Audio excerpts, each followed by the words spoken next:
got so much motherfucking design on.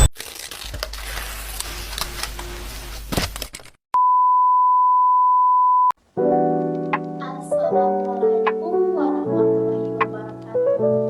Halo semuanya, kembali lagi dengan saya. Perkenalkan, nama saya Nurul Saputra Manamot.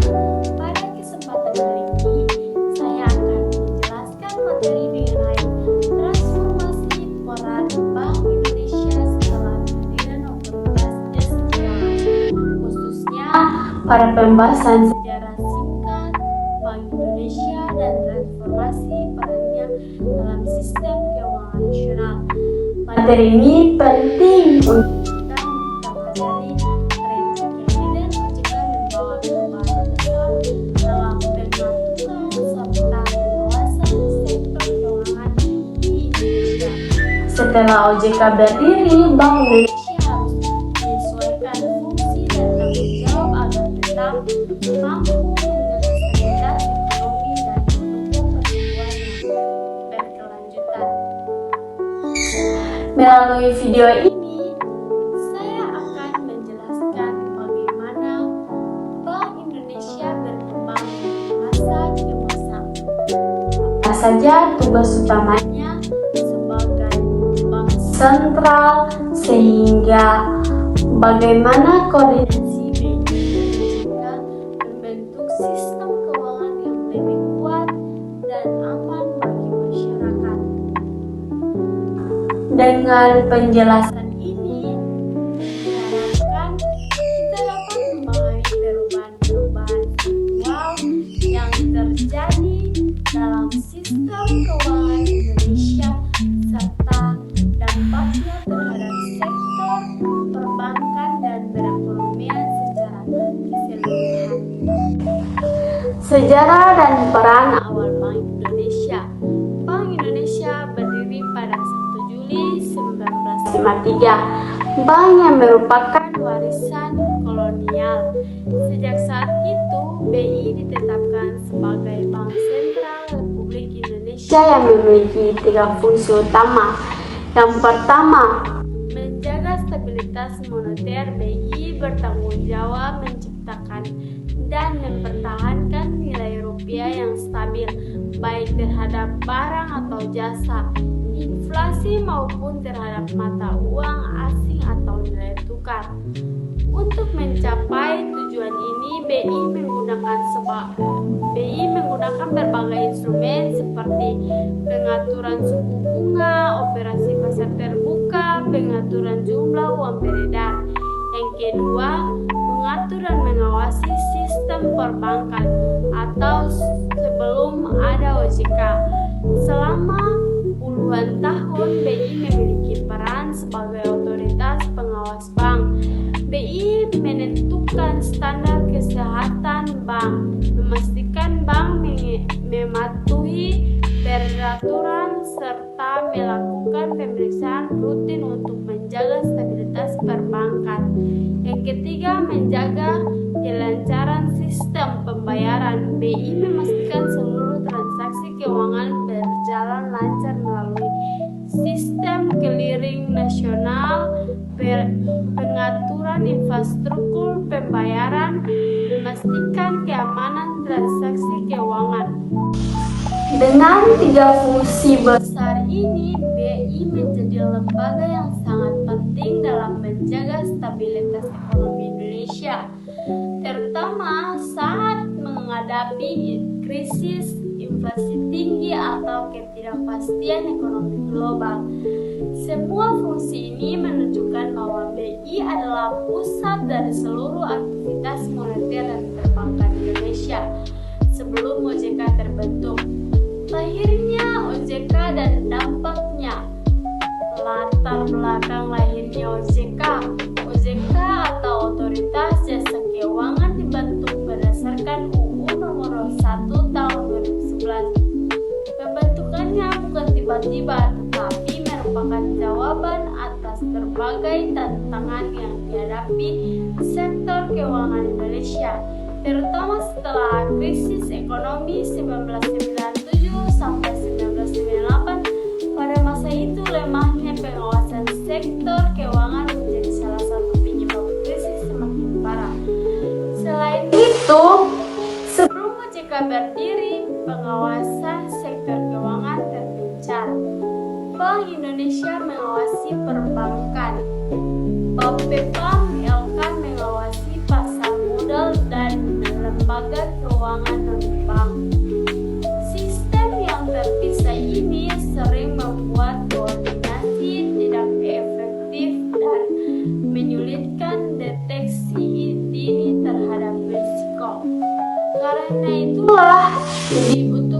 lembaga tunggal yang mengawasi seluruh sektor keuangan secara terpadu.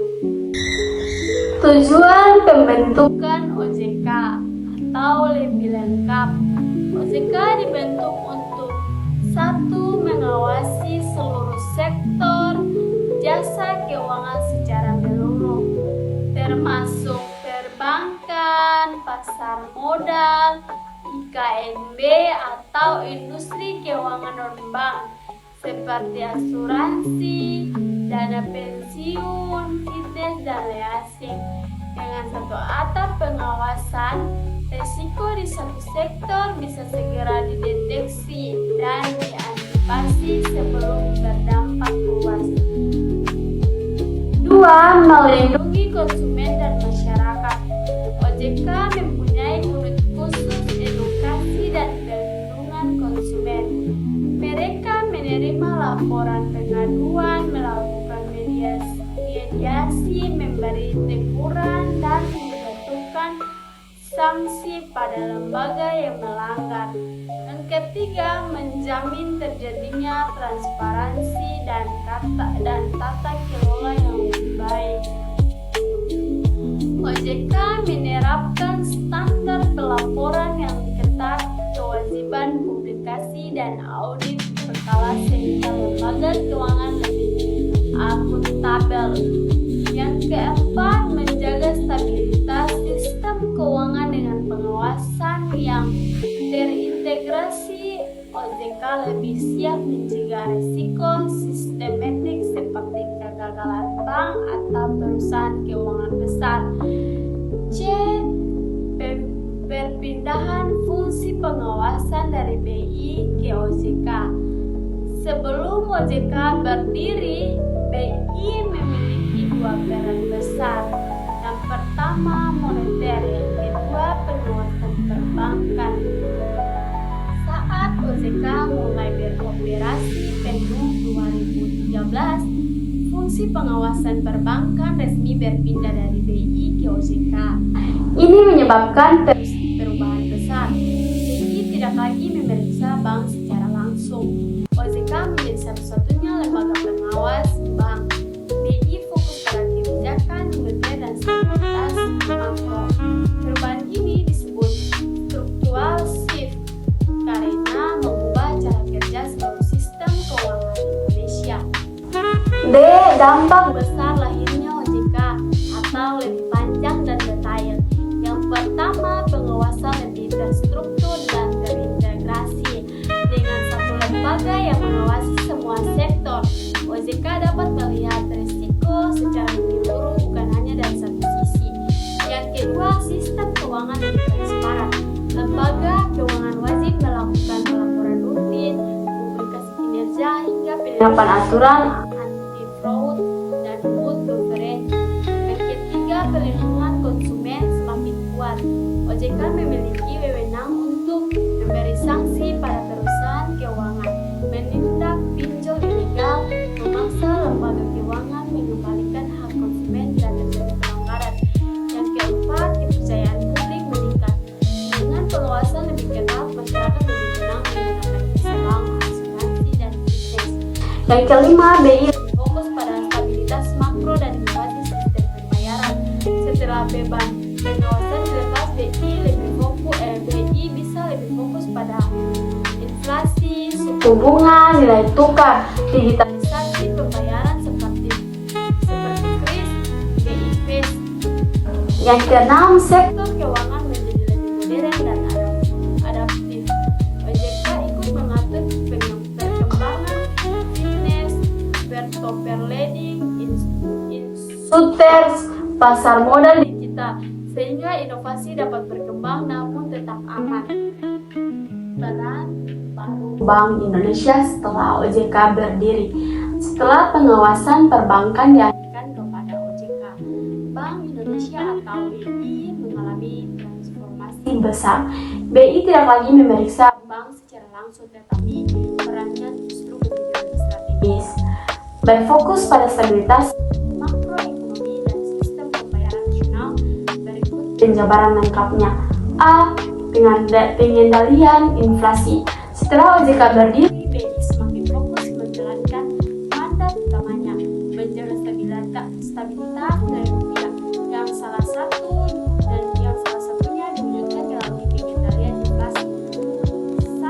menetapkan suku bunga acuan. Suku bunga acuan inilah yang mempengaruhi suku bunga kredit dan tabungan di bank.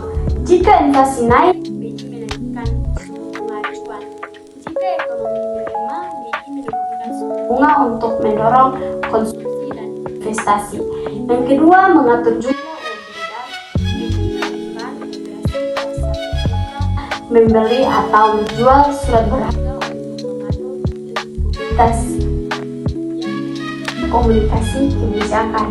BI kini lebih transparan dalam kebijakan sehingga pelaku ekonomi dapat beradaptasi lebih cepat.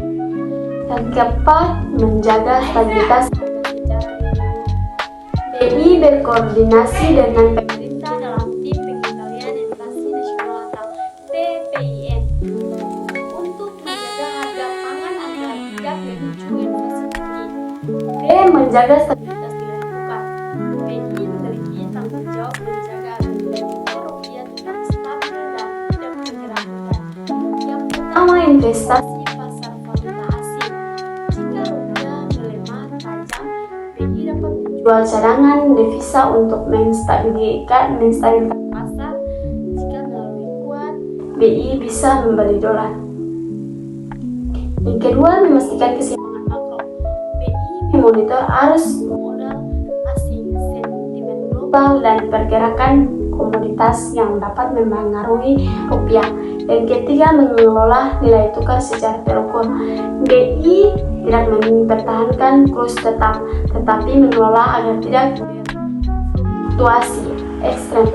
C. Pengaturan sistem pembayaran nasional lebih mendalam. Ini adalah bidang yang menjadi sangat dominan untuk BI setelah OJK mengembali ahli pengawasan bank. BI kini fokus pada digitalisasi dan modernisasi pembayaran. Yang pertama, pengembangan infrastruktur pembayaran. BI Fast untuk transfer antar bank cepat dan murah, SKNBI atau Sistem Clearing Nasional untuk transaksi besar, PGS untuk transaksi real-time bernilai besar. Yang kedua, digitalisasi sistem pembayaran KRIS atau QR Kode Indonesia Standar. Pembayaran digital seragam di seluruh Indonesia. Standar keamanan pembayaran digital seperti tokenisasi dan enkripsi. Pengaturan transaksi menggunakan uang elektronik atau e-money, mobile banking, dan pembayaran digital lainnya. Yang ketiga, mendukung ekonomi digital. BI memastikan sistem pembayaran mendukung UMKM, e-commerce, fitness, transaksi lintas negara berbasis KRIS. D. Kebijakan makroprudensial dan pembiayaan sektor keuangan. BI bukan lagi pengawasan bank, tapi memegang peran penting dalam menjaga stabilitas sistem secara keseluruhan. Yang pertama, menetapkan kebijakan makroprudensial. Kebijakan makroprudensial bertujuan menjaga risiko sistematik. Yang kedua, mengawasi risiko sistemik secara makro. BI terus memonitor kesehatan ekonomi melalui berbagai indikator seperti rasio kredit macet atau NPL, pertumbuhan kredit, stabilitas likuiditas perbankan. Jika ada risiko sistemik, BI memberikan peringatan dini dan rekomendasi kepada OJK serta pemerintah. Yang ketiga, memberi arah kepada perbankan. BI menyediakan asesmen makro dan arah kebijakan untuk memastikan bank tetap sehat dan mengikuti perkembangan ekonomi nasional. Yang keempat, bersama OJK dan pemerintah dalam KSSK. BI menjadi anggota inti Komite Stabilitas Sistem Keuangan atau KSSK bersama OJK, Kementerian Keuangan, LPS. Mereka bekerjasama menangani ancaman terhadap kestabilan keuangan nasional. Dampak transformasi peran BI. Yang pertama, BI lebih fokus dan strategi dengan beban pengawas. Bilang BI dapat sepenuhnya mengoptimalkan kebijakan moneter dan sistem pembayaran. Yang kedua, modernisasi sistem pembayaran BI mendorong digitalisasi yang membuat transaksi lebih cepat, murah, aman, dan inklusif. Ketiga, penguatan koordinasi dengan pemerintah dan OJK.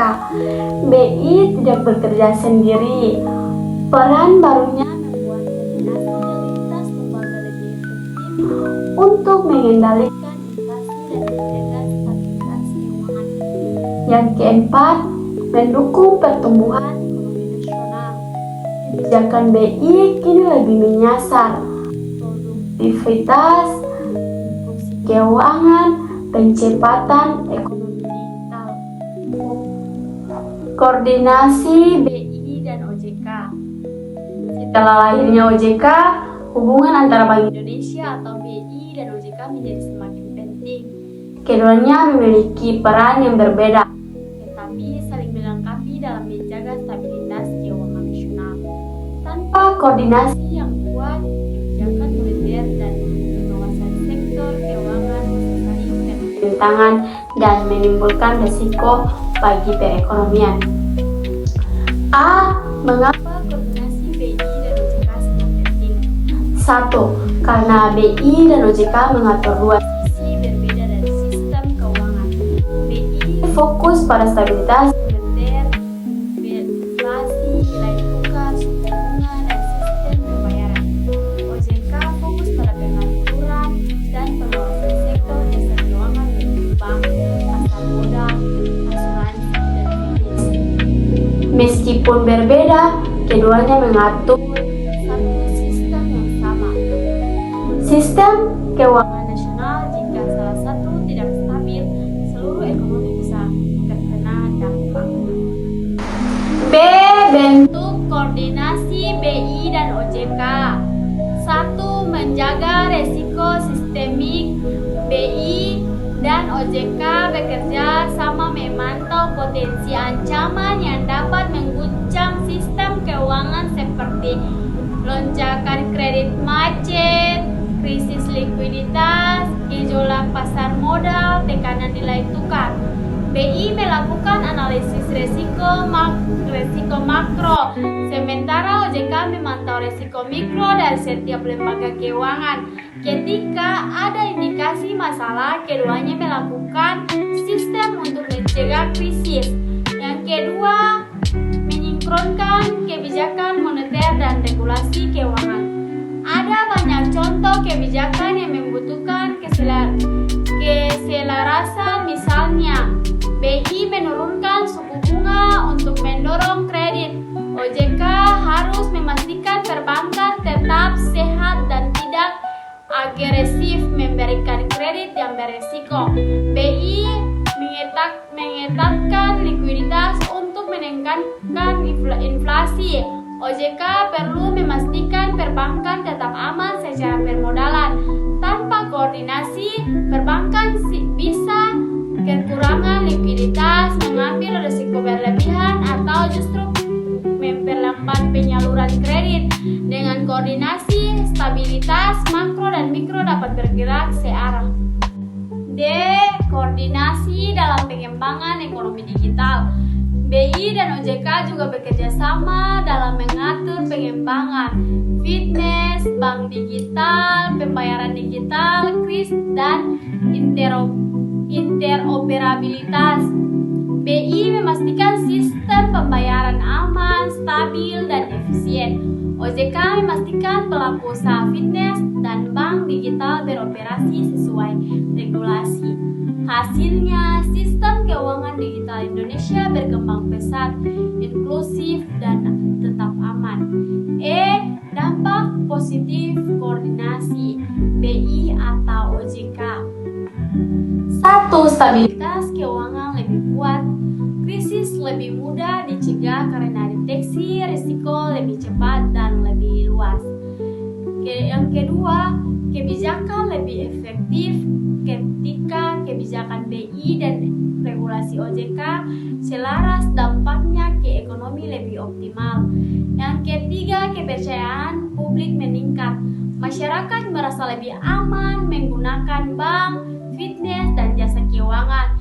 Yang keempat, sistem keuangan lebih modern. digitalisasi sistem pembayaran atau BI Fast, kris, e-money tumbuh pesat karena dukung dua lembaga. 3. Menjaga stabilitas perbankan secara keseluruhan. BI memantau kesehatan bank dari sisi makro seperti stabilitas suku bunga, nilai tukar, pertumbuhan kredit nasional. Sementara OJK memantau kondisi tiap bank satu persatu, laporan keuangan, rasio pemodalan atau CAR, rasio kredit macet atau NPL, manajemen risiko. Koordinasi diperlukan untuk memastikan bahwa masalah pada satu bank tidak berkembang menjadi masalah nasional. C. Koordinasi dalam kerangka lembaga resmi atau KSSK.